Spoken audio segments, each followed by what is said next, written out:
Now let's turn to the president's surprise conversation about race in America in light of the George Zimmerman verdict. He surprised everyone on Friday with his candid comments about his own personal experiences.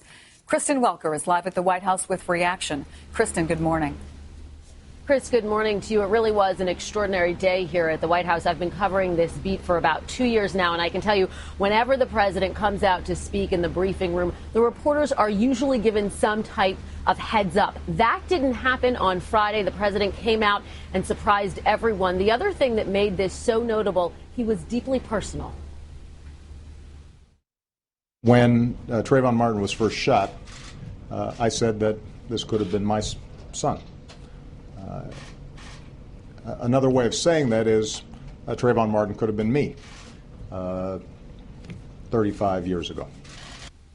Now, these were the president's most extensive comments about race since 2008. Back then, he was a candidate. On Friday, he was speaking as a second-term president, someone not afraid of re-election. He was freer to really express his emotions, his feelings, his own personal experiences. He spoke extemporaneously for 18 minutes, which is a fairly long period of time for him to come out and speak in the briefing room. And part of his goal was to put the heated and emotional reaction to the George Zimmerman verdict in a broader context. Take a listen. Thank you, guys. There are very few African-American men in this country who haven't had the experience of being followed when they were shopping in a department store. That includes me.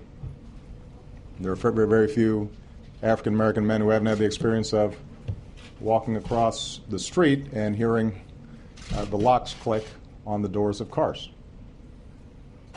That happens to me, at least before I was a senator.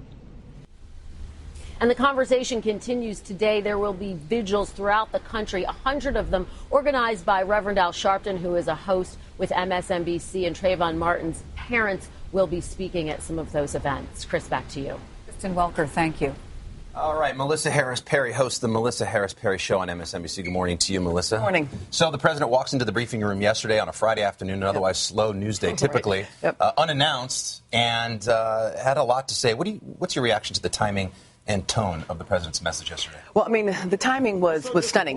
We were prepping for the show that I do on Saturday mornings. We had a very different show planned. The president came out, and I think the fact that it was extemporaneous and that it wasn't planned, that it wasn't kind of on the schedule, is indicative of the fact that he was really speaking from the heart. Now, apparently he'd made this decision to speak as early as yesterday evening, but it felt as though this was a president kind of groping and searching, not just coming out and declaring something. Well, conservatives, as you know, were pretty quick to criticize him. And even the vice chairman of the Commission on Human Rights said the statement could actually ratchet up racial tension.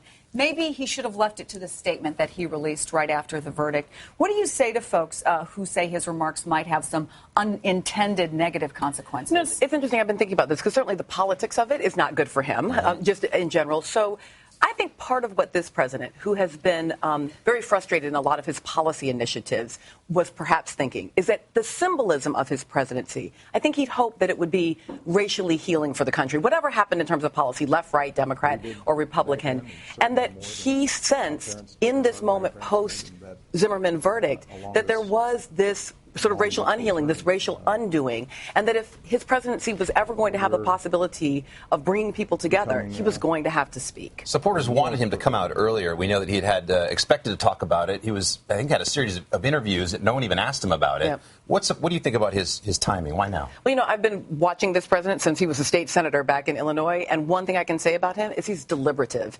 He's careful. I'm sure he's been thinking about this. And I also suspect, Chris and I were together on the night of the verdict, and I suspect that this president, like many other African-American parents, was talking to his family and children and probably also absorbing what might have felt emotional to him. And then also, let's remember, as president, his Department of Justice is making a decision about how they're going to go forward with the investigation at the level of federal charges. And so I'm sure he's also moving carefully because that is still in play. He was careful to say this is not some brand new program that he's going to introduce. This isn't even about a national conversation on race. But are those the kinds of things that are going to happen if there's going to be real change, Melissa? Maybe. June 11, 1963, another president, JFK, stood in front of the nation and said that the children of Birmingham, Alabama, had called us to be better and that we were going to need a National Civil Rights Act. That act passed in 1964. We are now nearly 50 years after that act, and we are still still struggling. So it's not clear that big federal programs, in fact, change this. They change many critically important things. The 64 Civil Rights Act, incredibly important. But it doesn't always alter the hearts and minds, which is, I think, part of what people are feeling angst about today. All right, well, thank you for that, Melissa. You can catch the Melissa Harris Perry Show weekends at 10 Eastern on MSNBC.